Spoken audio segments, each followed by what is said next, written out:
Hey, good morning everyone. Welcome back to the channel. You're watching Old Guy Firewood. My name is Dick, and today we're gonna hopefully finish up the Grizzly bars for the Eastonmade 2228 conveyor. And as I say, hopefully we'll get that finished up today and run some rounds through it and see how it works. But before we get into that, I wanted to talk to you a little bit about one of the companies that has sent me some items to check out and to do a review on. About a year ago, I think it was, HISEA boots sent me a pair of boots, and I've worn those things for about every day for the last year. And I'm going to tell you something, they don't show any signs of wear. They're comfortable. I still wear them every day, and I'm not going to review something. I'll review something, but I'm not going to put it on my channel unless I think that it's a really good product. And I really do think HISEA boots makes a great product for the price. Now, recently they sent me a new pair of boots, and I've been wearing them for about a week, and I'm finding the same thing. Extremely comfortable, extremely well made, leather tops, good stitching. If I get anywhere near the comfort and wear out of them that I did out of the last pair that I've had and been wearing for about a year, I'm going to be extremely pleased. But I'll leave a link in the description of this video to the boots, along with a 15% discount code for Old Guy Firewood subscribers, and I'd recommend you go ahead and take a look at them. Let me show you these boots. These are the new boots that HISEA sent me to try. The boots I had before were their regular round toe work boots, and as I say, I've had tremendous luck with those. And because I've had such good luck with them, I certainly don't hesitate to recommend them. But these boots are a mock toe, and as I say, I've worn them for about a week now. I wanted to wear them before I gave a review on them, and they're extremely comfortable. I think they're going to be just as good as the previous boots I've been wearing, so I'd highly recommend them. And as I mentioned, there's a link in the description along with a discount code. So if you're looking for a good pair of boots at a good price, take a look at HISEA. Okay, back to the Grizzly bar build. I've added a couple pieces of heavy angle iron on each side of the end of the conveyor here, and just bolted those on, and included chains for hanging the Grizzly bar assembly. And I've got those on both sides. I've got the conveyor lowered down to ground level so I can work on it, but I have a few more modifications to make on the pan and the Grizzly bars. Got them in the shop, so let's go ahead and go in there, finish that up, bring them out here, hanging on this 2228 with attached conveyor, and see if it's going to work. All right, since my last video, I've gone ahead and welded everything up pretty good. Put a little piece of metal here on this short bar extension, and have welded a couple chain links on the bottom on each side, which the tray will hang from. And I've gone ahead up here and welded a couple tabs on here and here, so that and this is the bottom of the Grizzly bar assembly, so that'll be flipped over. But when this is hung on the axle posts, I can go ahead and put these pins on in here, and it'll make sure that it can't bounce off there. I don't think it will. I think the weight will hold it on there perfectly. But now what I'm going to do is go ahead and put a couple eye hooks down here and over here, so that I can hang the chain on those. That'll hang the front end of the pan assembly, and then somewhere back in here we'll figure out where it needs to be. There'll be another attachment point for a chain, which will determine the angle of the pan. So let me go ahead and start on some of that, and we'll take it outside, hook it up, and see where we go from here.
right.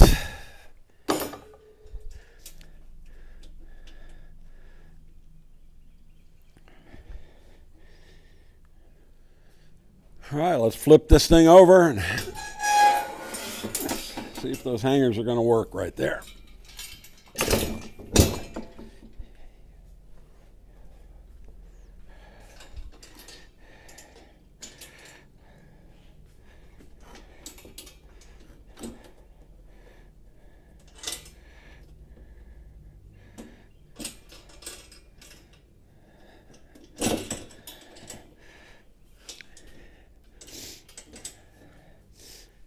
Yeah, I think that'll do it. Go ahead and tighten those up, take this off, go hang the Grizzly bar, bring the pan out and hang it here, and figure out what kind of angle we need on this, and then drill our attachment points back here for the hanging chain. Now you have to remember, when I started this project, the whole idea was that I'd be able to leave the wheels on and not take them off. So I went ahead and put these extended bolts and posts on here, and I wanted something that would be fairly easy to put on and take off. So I've built it basically in two pieces: the grate assembly, the bar assembly, and the pan.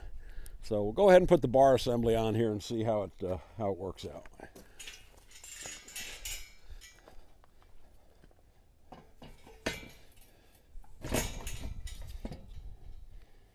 Okay, that simply hangs on there.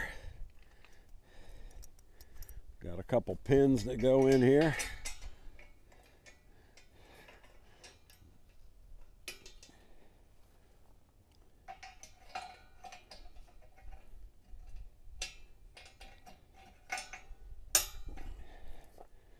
All right. Now we should be able to hang it from this chain.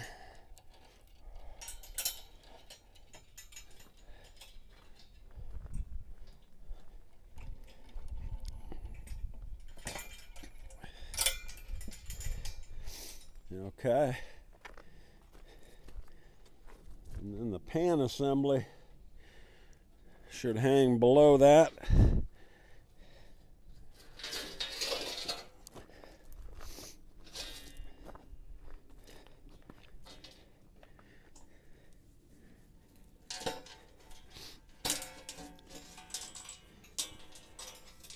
We should be able to hook it on these chains here, on these chain links. Might be better if I had it up a little bit higher. There's one. Need one more hand. Okay. And there's the other. I'm going to raise this up a little bit.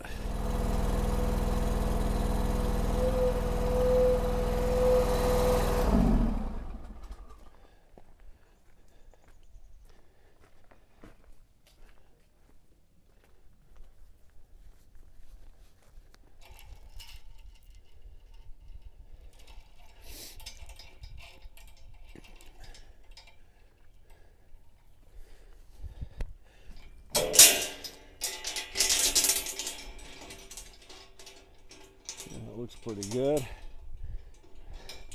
I just need to figure where I want to hang these back here.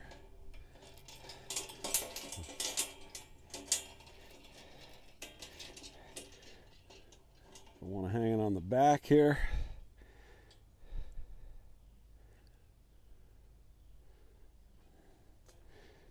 And how I want to hang them.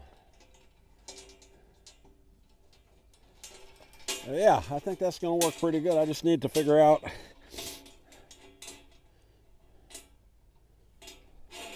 think right in here.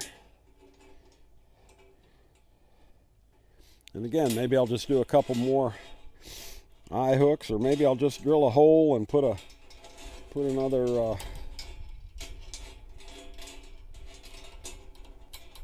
another quick clamp. Well, there it is, ready for a test run. Put a couple eye bolts in here, one on each side, and I'll trim those bolts up later, and I'm sure that that's where I want them. but I may have to raise the conveyor up a little bit more with this assembly on here. Now that's where I had it, that's where I ran it before when it was coming right off the conveyor into the IBC totes. And this will fill the IBC tote fine where it is, but if I wanted to fill my dump trailer, I'd have to raise the conveyor up taller. And that may change the angle of the Grizzly bars, but I've got enough adjustment in the chains that I can take care of that. So let's get some rounds bucked up and run them through here and see how it works.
Well, I ran a few through there and it was working pretty good, and then I raised the height of the conveyor, which made the angle of the Grizzly bars a little bit too flat, and now the wood is sticking on the Grizzly bars. So I'm going to go ahead and lower the angle of the Grizzly bars, leave the conveyor up, and we'll see how that does. Okay, we got it at a little bit steeper angle. Let's see how that does.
Well, I'll tell you, overall, I'm pretty darn pleased with that.